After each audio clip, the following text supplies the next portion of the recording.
Hey, Big 12 Forum.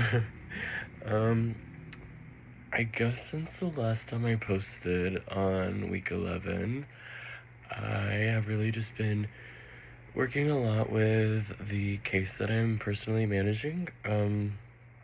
Not to say that I don't have a lot of other responsibilities at the shelter, because I do.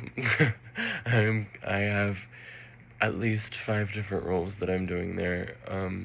But I would say currently and recently, the biggest thing that I've been doing is working with my case managementship. I'm gonna make that a word. Um, we've really just been trying to get her a job and housing, obviously. There's a lot of other kind of personal issues in there, but those are the two biggest things. And I've recently got her into an apartment on the wait list after many either rejections or just places that didn't personally fit her or she didn't like. So, yeah, but beyond that, as far as the framework goes, I haven't exactly talked to my field placement advisor about it intentionally, but I do like shift update emails is what we call them. So like after every shift, I'll do like a 15-minute email, just kind of saying like, hey, I did this, and this, and obviously she can kind of identify, and like sometimes in our supervision, she'll tell me like what theories and um like practices I'm using in social work, or like she'll be like, hey, this is, strength-based perspective, or just things like that. But if it were coming from my personal perspective and the work that I do, I would say I use the humanistic approach and cognitive theory slash cognitive behavioral approaches. Um, I think with humanistic,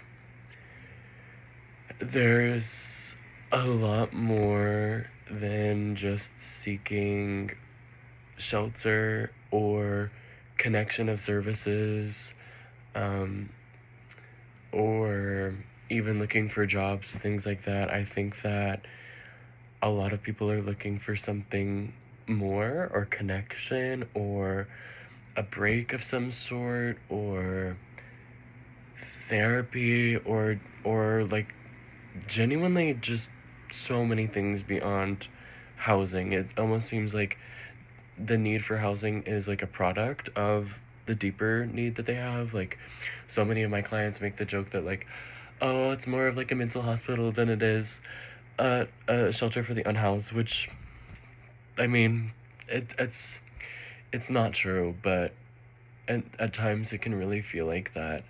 Um, a client recently came up and gave me a note at front desk and said nothing. Just walked away, and I'm gonna read it to you because it kind of has a piece in it that I would say like encompasses what I would think my use of the humanistic approach is, and explains it really well. It says, "Dear someone new, I don't know you, and I'm sure I never will. Thank you for being you and one of a kind. A friend gave me this many years ago so that if I feel caged up, I might have company. I came here looking for something, and I didn't find it. But I did find peace of mind, and I hope that you can find the same." And I think that so many people are searching for something more in that place, and being humanistic and extremely vulnerable in interactions has been a very crucial thing. Learning people's personal stories, learning what they struggle with, so you can identify when they're having bad days and what's bothering them, and like helping them through it. Because again, like these people need so much more like advice, and almost, I mean, some of them are so young that they need more like almost parenting, or what you would think of as parenting than they do help getting housing because they know what they need. Uh, as far as the behavioral, or sorry, um, let me move my tabs. As far as the cognitive behavioral approaches, I would say that I use these all the time, constantly.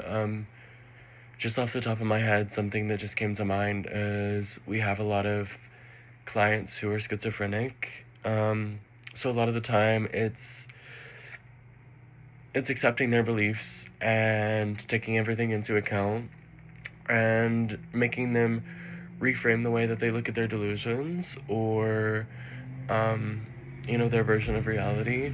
And even if that doesn't work, it's still using cognitive behavioral therapy to um, say, even if you're in this state and I see that you're struggling, and it's kind of like where they're to the point where they're just constantly having dialogue and constantly talking to their hallucinations, saying like, I see that you're struggling. I know that you see that you're struggling, but maybe since we both know that, maybe it's just taking a minute to take our volume down and maybe not change, but just go outside, and maybe that will help because you won't feel like you're bothering other people. Because usually when clients like that get to that point, they know, and it's obvious to them that they are having an episode to a certain extent. It kind of goes in and out, but at the same time, they usually try to help themselves and self-soothe. So the cognitive behavioral therapy is really helpful for them just by again, reframing the way that they look at their issues to make it seem less like an issue and more of like a solvable problem that they can live with, I guess.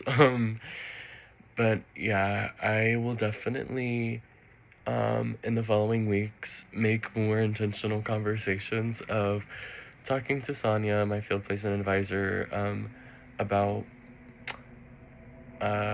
just all the practices that I'm and theories that I'm using as a whole for the framework project. I'm really wanting to just go over the entire project with her and kind of ask her for her perspective because I think that would be really helpful before I start on it. But yeah. Oh, stress levels. My stress level, my stress level this week has been pretty low, I would say. I had a kind of rough week personally, but as far as my field placement goes, I would say that it's probably around like a 3. Um, so yeah, I'm really excited about that, and I'm so excited to just continue my case management. I think that it's sadly gonna be terminated soon, which I mean is not sad at all, but